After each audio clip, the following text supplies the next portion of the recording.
pertanyaan terakhir untuk Bapak Ibu yang hadir malam hari ini yang ada di sini. Satu pertanyaan lagi sebelum kita tutup sesi tanya jawab kita. Silahkan. Iya, Bapak yang sebelah sana silahkan mikrofonnya.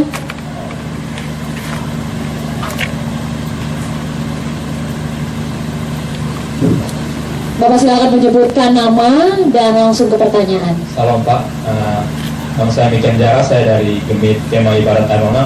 Yang saya ingin bertanya kepada Bapak, sekarang menurut kita dalam Gemit, kita dibaptiskan, itu ketika kita masih kecil, orang tua kita sudah membawa kita ke gereja untuk dibaptiskan. Tapi kenyataan yang terjadi sekarang ini bahwa ini kebetulan terjadi pada jemaat kami, di mana ketika mereka dari kecil mereka sudah dibaptiskan, dan ketika mereka bertumbuh menjadi dewasa karena mungkin pergaulan dan sebagainya, mereka akhirnya mempermasalahkan yang namanya mengenai kelahiran baru, sehingga mereka ketika mereka melihat di luar sana ada ajaran yang lain, padahal mereka dari kecil sudah dibaptiskan, tapi ketika mereka sudah dewasa mereka dibaptiskan ulang, minta maaf, mereka dibaptiskan selam. Nah, perbuatan seperti itu, apakah itu menyimpang atau tidak? Dan kalau menyimpang, kenapa masih ada gereja-gereja seperti itu? Ketika mereka sudah tahu bahwa si A ini sudah dibaptiskan dari kecil, dan ketika masuk ke jemaat mereka, mereka tetap menerima jemaat orang tersebut untuk dibaptiskan ulang. Mungkin hanya itu yang saya sampaikan. Terima kasih. Ya, gereja-gereja Protestan memang punya dua ciri. Pertama, menerima baptisan percik. Kedua, menerima baptisan anak. Gereja-gereja Pentakosta Karismatik tidak menerima baptisan anak, hanya menerima baptisan dewasa plus baptisannya adalah selam. Nah, biasanya orang-orang yang membaptiskan orang ulang itu karena dua alasan. Alasan pertama adalah karena menganggap bahwa baptisan yang benar itu adalah baptisan selam, bukan baptisan percik. Sehingga dari sudut pandang mereka, orang yang dipercik itu belum baptis. Ya, seringkali mereka berkata bahwa kata baptis itu dalam bahasa Yunani itu adalah baptiso, sedangkan percik itu rantiso. Karena itu maka orang yang dipercik itu hanya rantiso, bukan baptiso. Karena itu belum baptis. Jadi dari sudut pandang kita, mereka itu baptis dua kali. Tapi dari sudut pandang mereka, karena mereka tidak akui baptisan pertama, percik, maka bagi mereka itu baru baptis. Jadi karena baptisan yang benar adalah selam, dan itu percik, berarti dia belum baptis, maka dia perlu baptis lagi. Kedua, mereka tidak setuju dengan baptisan anak. Kalau tidak setuju dengan baptisan anak, maka itu perlu dibaptis. Karena waktu kecil itu dibaptis itu kan mereka tidak mengakui itu. Nah, jadi memang ada perbedaan di sana. Ya. Nah, terus terang bahwa kalau gereja saya itu dan saya sendiri itu menerima baptisan percik dan juga baptisan anak. Ya, tapi saya tidak menganggap bahwa baptisan dewasa salah. Saya tidak menganggap bahwa baptisan selam salah. Yang saya tentang bukan baptisan selamnya. Yang saya tentang adalah pemahaman bahwa hanya selam yang benar. Karena apa? Karena kalau kita mengacu kepada bahasa Yunani, ya seringkali mereka bilang, oh baptis itu kan, baptiso itu kan bahasa Yunani artinya disenangkan. Betul, betul. Hanya masalahnya baptiso itu punya banyak arti. Bukan cuma satu-satunya arti itu selam, tidak, banyak arti. Mencuci ya baptiso, menyiram juga baptiso, mengguyur juga baptiso, memercik juga baptiso. Nah sekarang saudara, tadi bagaimana kalau dikatakan bahwa percik itu kan baptiso, tapi selam itu kan baptiso. Kalau saudara cari kata percik di Alkitab pakai bahasa Yunani, memang ketemu rantiso, bukan baptiso. Tapi mengapa? Itu masalahnya karena rantiso di dalam baptiso itu ada banyak hal, termasuk rantiso. Sekarang saudara,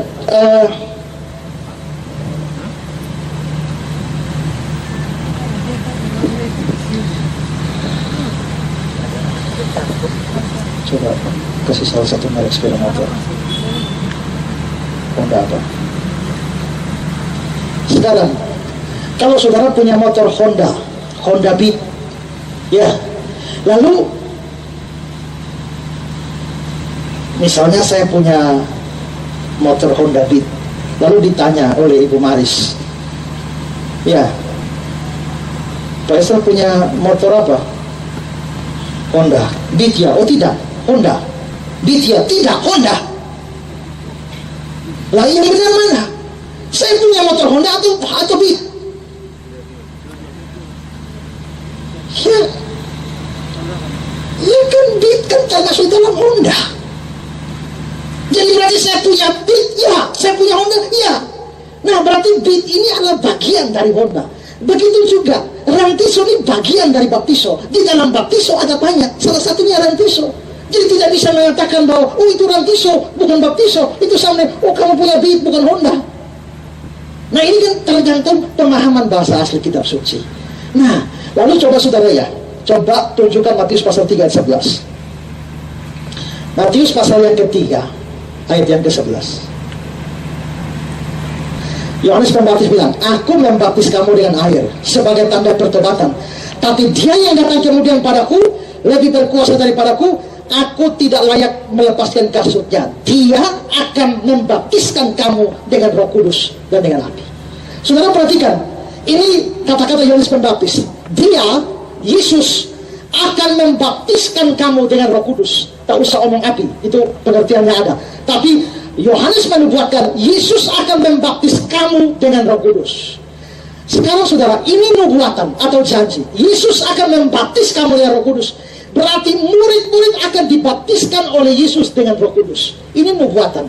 Kapan nubuat ini terjadi? Pada waktu Yesus naik ke surga. Sekarang lihat Kisah Para Rasul 1 ayat 4. Pada suatu hari ketika dia makan bersama-sama dengan mereka, dia melarang mereka meninggalkan Yerusalem dan menyuruh mereka tinggal di situ menantikan janji Bapa.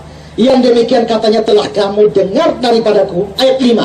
Sebab Yohanes membaptis dengan air, tetapi tidak lama lagi kamu akan dibaptis dengan Roh Kudus. Berarti pemenuhan janji di dalam Matius 3 ayat 11 itu tidak lama lagi. Tidak lama lagi dari mana? Tidak lama lagi dari Kisah 1 ayat 5. Peristiwa yang berkaitan dengan Roh Kudus yang dekat Kisah 1 ayat 5 apa?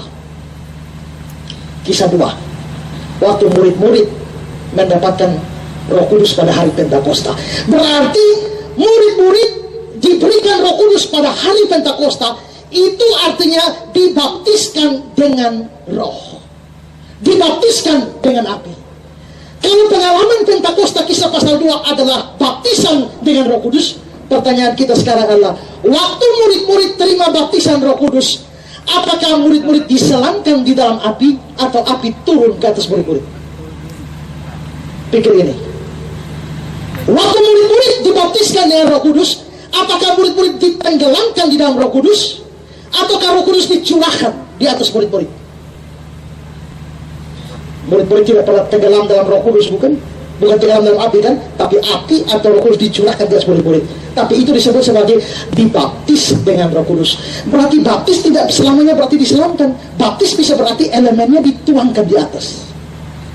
1 Korintus pasal 10. Perhatikan.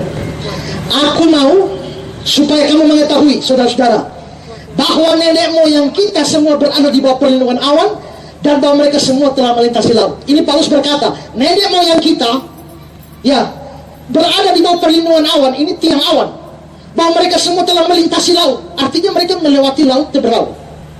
Terus ayat 2, untuk menjadi pengikut Musa, mereka semua telah dibaptis dalam awan dan dalam laut. Kalau baptis berarti selam, berarti mereka semua telah diselam dalam awan dan dalam laut. Kapan murid-murid diselam di dalam awan dan kapan diselam di dalam laut? Tidak ada. Awan tidak menyentuh mereka, mereka jalan di tanah yang kering. Berarti di sini baptis tidak bisa diartikan diselam. Masih banyak ayat. Saya nulis buku soal baptisan ini. Kalau saudara mau tahu semua argumentasi, silahkan beli buku itu. Tapi dari contoh ini saja jelas bahwa baptisan tidak selamanya selam. Terus bagaimana dengan baptisan anak? Nah, untuk menjelaskan ini panjang, karena itu mempunyai suatu dasar dari apa yang namanya covenant theology, teologi perjanjian, yang dimulai dari Kejadian pasal yang ke-17, ketika orang-orang beriman keturunan dari Abraham diberikan tanda ordinasi sunat. Dan itu masuk ke dalam perjanjian baru, ditinggalkan dan diganti dengan baptisan. Yang disunat adalah anak umur 8 hari. Ya, anak 8 hari yang belum bisa beriman dari diri sendiri, tapi disunat sebagai tanda masuk dalam perjanjian dengan Abraham. Atas dasar itu, gereja Protestan melakukan baptisan anak. Tapi menghadapi orang-orang ini, mereka tanya, mana ada ayat yang suruh baptis anak-anak? Saya jawab, mana ada larangan di dalam Alkitab yang larang baptisan anak? Tidak ada perintah, tidak ada larangan. Tapi mereka bilang, bukankah kitab suci mengatakan bahwa syarat dibaptis adalah percaya dan bertobat? Anak kecil belum percaya dan belum bertobat. Jawab saya bagaimana? Jawab saya adalah syarat untuk percaya dan bertobat itu syarat dibaptis untuk orang dewasa. Kenapa kau ambil syarat untuk orang dewasa, kau tahu dia anak? Yang salah bukan anak-anak tidak memenuhi syarat, tapi kau yang salah menerapkan syarat. Nah, karena itu maka saya tetap berpegang. Nah, ada gereja-gereja yang menolak baptisan anak. Mereka mengatakan bahwa yang benar adalah penyerahan anak. Nah, saya tanya, penyerahan anak dasar Alkitabnya mana? Ya itu, anak-anak dibawa kepada Yesus dan Yesus menumpangkan tangan pada mereka. Ya, berarti penyerahan anak. Ayat itu menceritakan anak-anak dibawa kepada Yesus, tapi itu bukan aturan atau hukum atau norma bahwa anak-anak dijadikan semacam upacara di mana anak-anak diterima oleh Yesus. Jadi memang panjang kalau mau bahas itu, ya. Tapi sekarang kalau dikaitkan kita harus lahir baru, itu tidak mengatakan lahir baru sama dengan baptisan selam, salah, ya. Tapi nanti kalau hari Pentakosta tiba, kita akan bikin rangkaian pengajaran lagi 3 hari pembahasannya semua soal Roh Kudus. Misalnya penuh Roh Kudus, dibaptis Roh Kudus, dan bahasa Roh. Nah, nanti gerakan penginjilan ekumen ini akan melihat momen-momen gereja dan bikin tema-tema khusus supaya kita bikin KKR pengajaran supaya saudara diajar demikian. Ya, tapi menurut saya, ya mereka, saya sekalipun mengakui baptisan selam, tapi saya tidak setuju orang yang dibaptis lagi. Baik orang yang sudah baptis percik, jangan pergi baptis selam lagi. Yang sudah selam, jangan percik lagi. Jadi dua-dua berat. Ya, karena baptisan apakah boleh diulang? Boleh. Tapi baptisan yang diulang itu ada beberapa hal. Pertama, kalau baptisan itu tidak dilakukan dalam nama Allah Tritunggal, itu baptis ulang dia. Kedua, kalau baptisan itu dilakukan oleh gereja yang secara doktrinal tidak percaya Allah Tritunggal. Misalnya apa? Misalnya gereja Saksi Yehova. Mereka tidak percaya Allah Tritunggal, bahkan mereka anggap Allah Tritunggal itu doktrin kafir. Kalau memang begitu, orang yang sudah dibaptis di dalam gereja Saksi Yehova, kita mesti baptis ulang. Ketiga, gereja orang bisa dibaptis ulang kalau dia dibaptis tidak pakai air. Di dalam sejarah gereja pernah terjadi orang dibaptis pakai pasir.